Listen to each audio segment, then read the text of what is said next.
Bonsoir à toutes et à tous. Je suis ravi de vous retrouver pour ce journal du jeudi 1er février.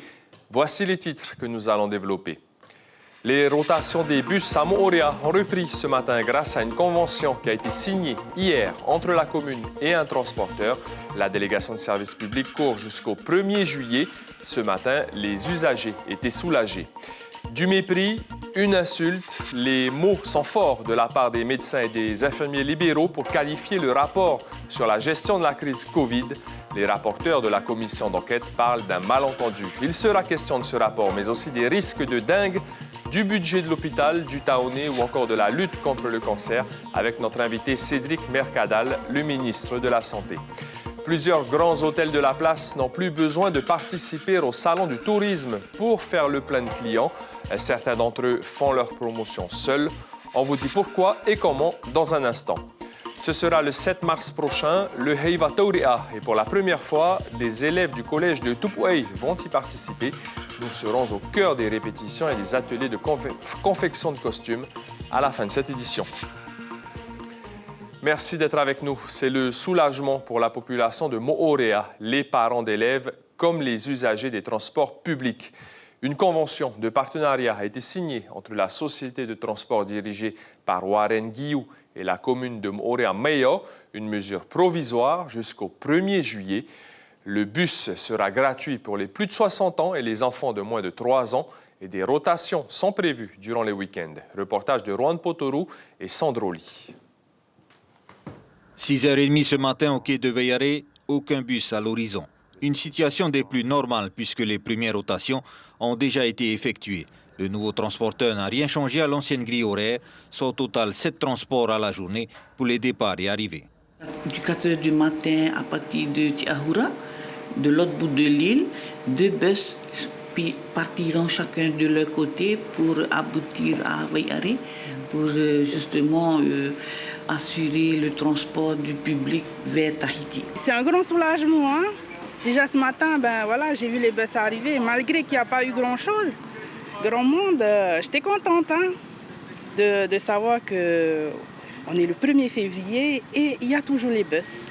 Et pour assurer les lignes, jusqu'au 1er juillet, date butoir avant le nouvel appel d'offres, il y aura 11 bus et 11 chauffeurs affectés. Pour les administrés, c'est le ouf de soulagement, mais il faut pérenniser le service coûte que coûte. C'est une bonne chose pour la population de Moorea. Parce qu'il y a des personnes qui n'ont pas de voiture pour venir au quai. Il faut que les élus cherchent des solutions. Les prochaines élections approchent. Si la population est en difficulté, ils le seront eux aussi pour leur mandat. Ceux qui habitent loin aussi, c'est très important de continuer. Il faut continuer cette ligne, quoi. Sinon, ça devient trop cher. Ça devient trop cher pour eux. Ils ne peuvent pas s'acheter un scooter, une voiture aujourd'hui pour remplacer le car. En attendant les prochaines négociations, des nouveautés sont déjà à l'ordre du jour. Pour les prix, les Matahiapo de 60 ans et plus auront la gratuité des transports ainsi que les enfants de moins de 3 ans. Pour les autres usagers, par contre, ce sera 150 francs pour les 4 à 12 ans et 300 francs pour les autres passagers. Et nouveauté pour le week-end, un transport sera assuré le matin et le soir pour rentrer à Tahiti. La Cour d'appel a confirmé les peines prononcées en première instance à l'encontre de Cyril Legaïc et de Bill Ravel, une affaire de corruption qui date de 2008. De l'argent avait été versé aux syndicalistes pour mettre fin à un conflit social dans la société Petrocéan, propriété de l'homme d'affaires. Pour les 2 hommes, 3 ans d'emprisonnement, dont 2 ans avec sursis et 11 millions de francs d'amende ont été prononcés. On vous en parlait hier soir. Météo France et le Haut-Commissariat surveillent activement l'évolution d'une zone favorable à l'apparition de phénomènes dépressionnaires. Elle est située à 1500 km à l'ouest de Tahiti et se déplace vers l'ouest, donc vers la Polynésie, qui pourrait être touchée dimanche après-midi ou lundi. C'est un match de ping-pong qui se joue entre les rapporteurs de la commission d'enquête de l'Assemblée et les syndicats des médecins et infirmiers libéraux. À la suite du rapport livré sur la gestion de la crise Covid, le ton est monté entre les 2 camps. Malentendus ou encore manque de respect, Suliane Favnek et Jacques Damour ont tenté de comprendre cette polémique. Médecin généraliste, il a fait partie de ceux qui étaient en première ligne lors de la crise sanitaire. Dans son cabinet à Mahina, il a fait face à un balai de malades. David Michel a fini par être victime du Covid. J'ai fait 11 jours de réa, 3 semaines d'hôpital, 5 gros mois d'arrêt de travail et derrière encore plusieurs mois à me retaper. Quoi, ouais. Oui, ça a été dur. Et c'était le début, donc il n'y avait pas la vaccination, je n'étais pas vacciné. On faisait très attention, hein. On était harnachés des pieds à la tête, mais ouais, j'ai attrapé. Ouais. Comme lui, de nombreux libéraux étaient sur le front. Pourtant, ils n'ont pas été entendus par la commission d'enquête. C'est en tout cas ce que dénoncent via un communiqué les présidents des syndicats de médecins et infirmiers libéraux. Réaction immédiate des rapporteurs. Ils estiment avoir fait leur travail en auditionnant les conseils de l'ordre. Et les ordres, il faut les entendre pour tout l'aspect réglementaire et les problèmes qu'ont pu être, comment dirais-je, rencontrés lors de la gestion de la crise, qui étaient liés au règlement, à la réglementation, à la déontologie. Oui, ça c'est le domaine des ordres. Maintenant, les problématiques de terrain très pragmatiques, c'est pas les ordres qui peuvent répondre à ces questions-là. Donc non, on n'a pas été, je persiste et je signe, non, on n'a pas été auditionné. L'homme se dit ouvert à la discussion. De leur côté, les membres de la commission se disent désolés de ce malentendu et rappellent avoir toujours été reconnaissants du travail de ces professionnels. On a fait notre part sans avoir voulu écarter qui que ce soit, dans une totale objectivité et effectivement dans une volonté aussi de réparation par rapport au manque de reconnaissance surtout. Maintenant, nous, ce document, c'est un outil à la décision qu'on remet au gouvernement et à ce moment-là, peut-être qu'effectivement, ils voudront consulter les syndicats. Ça sera libre à la gouvernance de décider, mais nous, en tout cas, voilà, on a fait des recommandations où on n'a oublié personne. Ce rapport est aujourd'hui entre les mains du pays. La suite, la mise en place d'ici un an d'une commission de suivi. L'objectif, voir ce qui a été fait ou non. Un calendrier de rencontres est déjà prévu.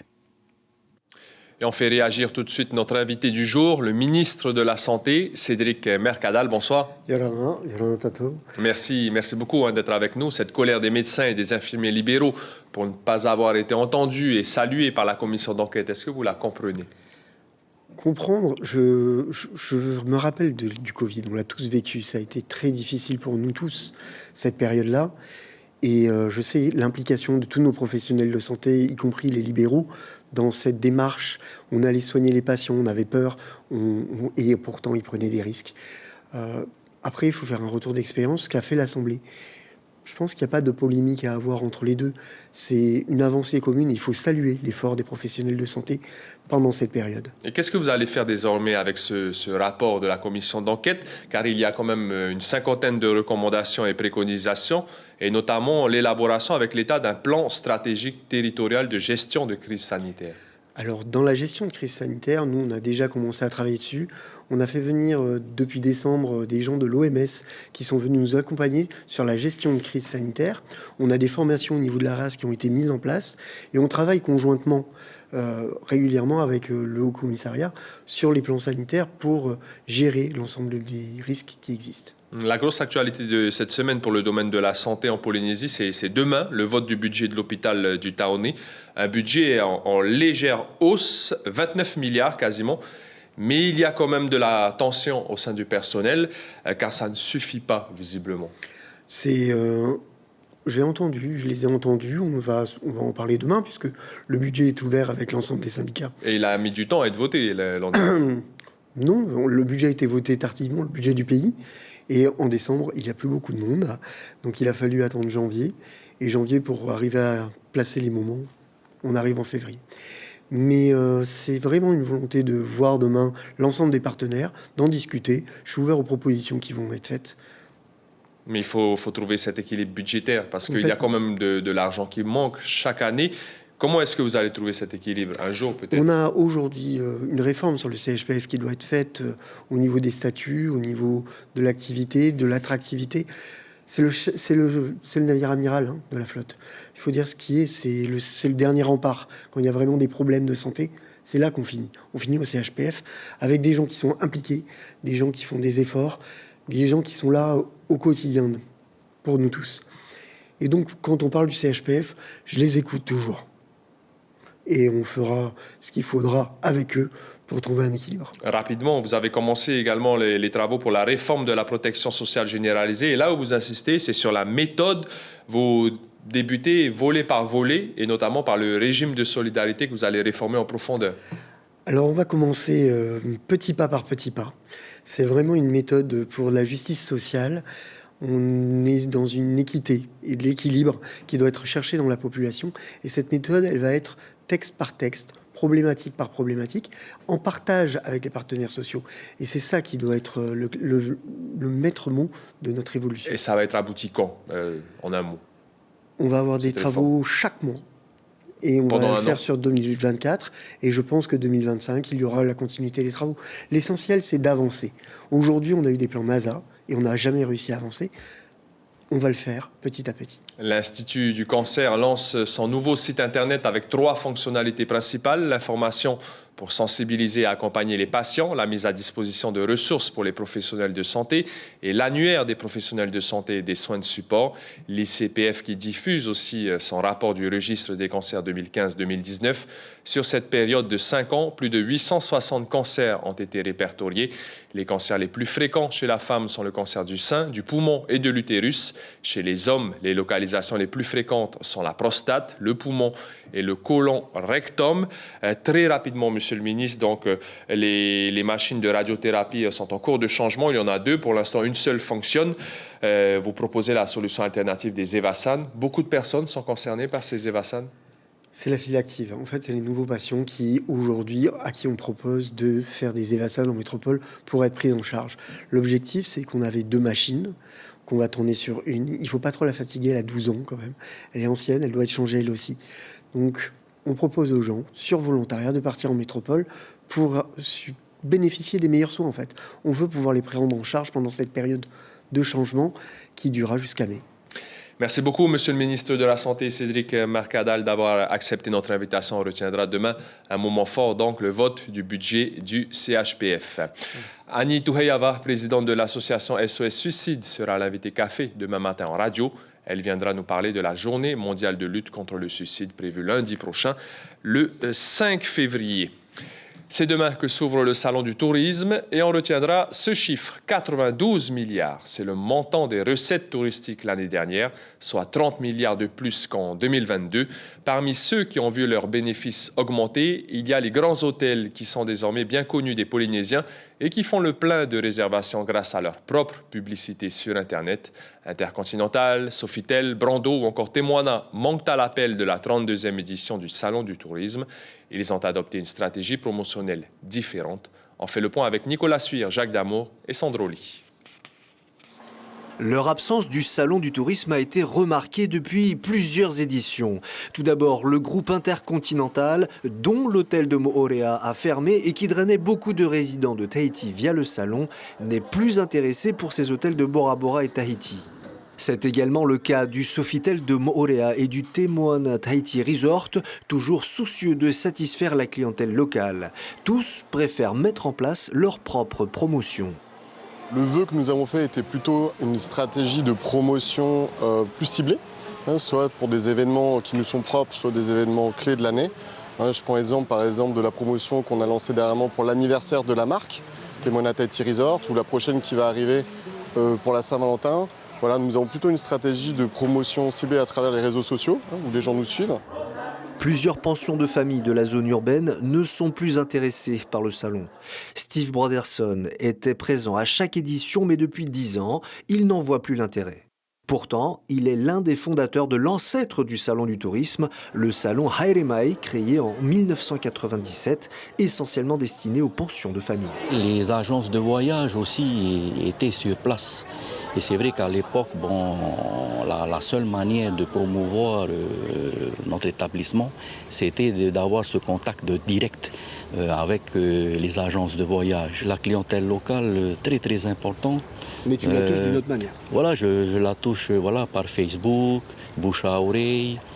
Voilà, et ça marche bien.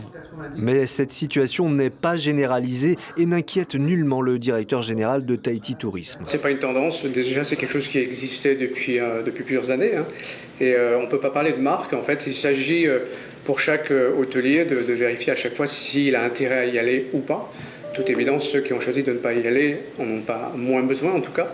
Mais il y a toujours énormément d'hôtels, on a même plus d'hôtels que d'habitude, on a 16 hôtels qui participent et encore plus de pensions de famille puisqu'on passe de 75 à 90 pensions de famille cette année.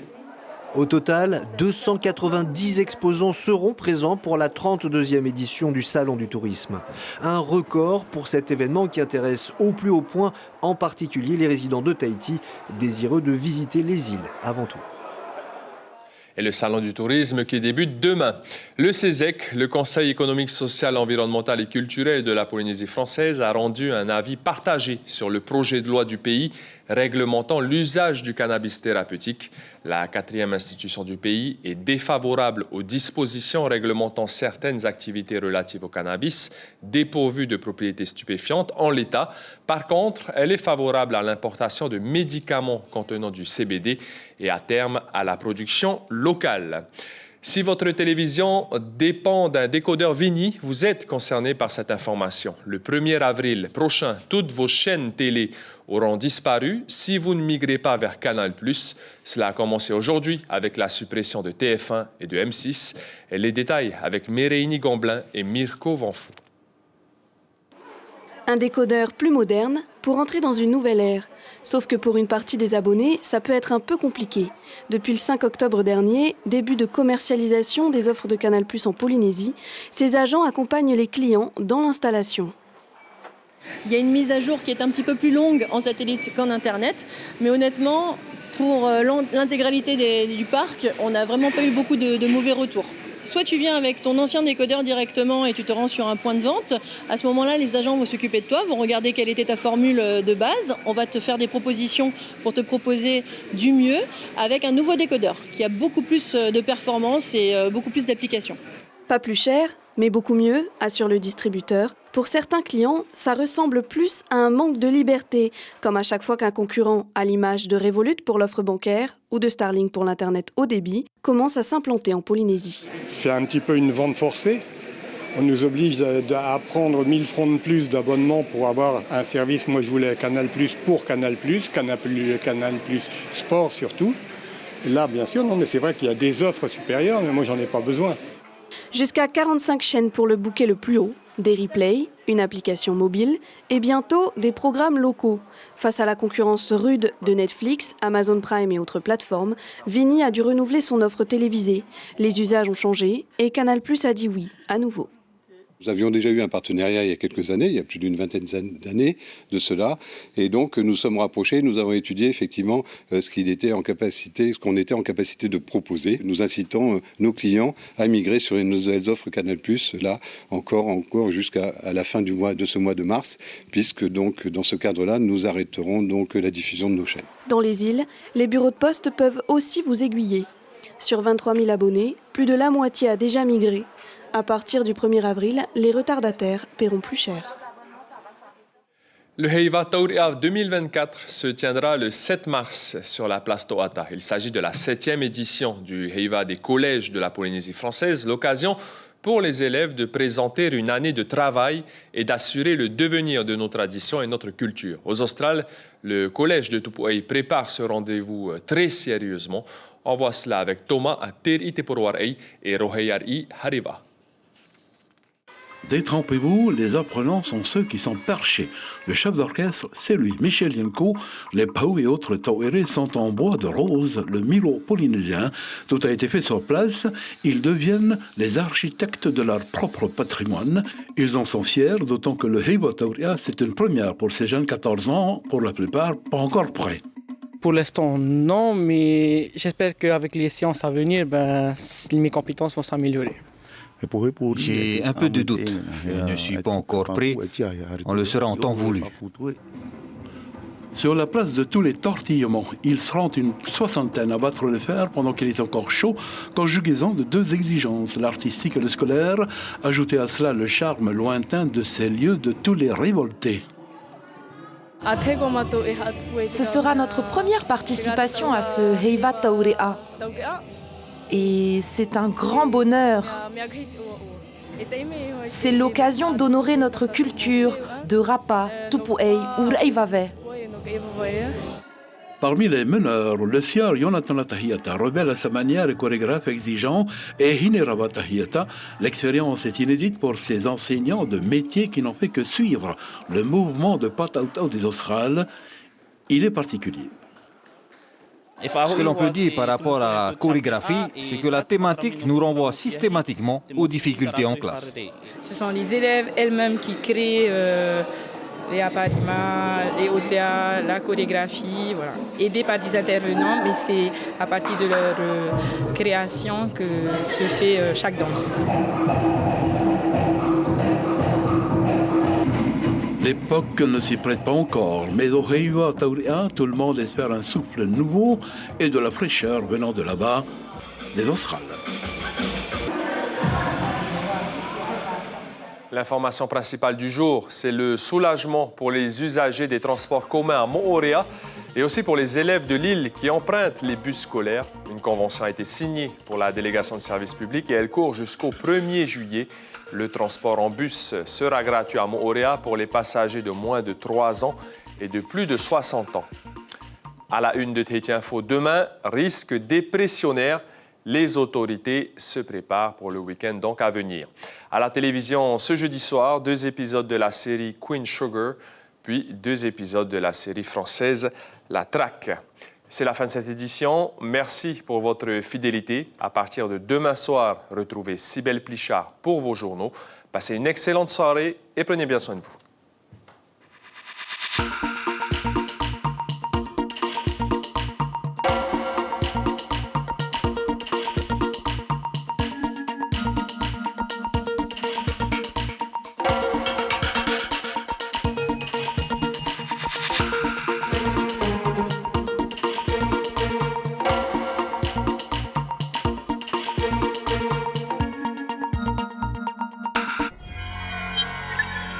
Retrouvez ce programme en replay sur notre site internet.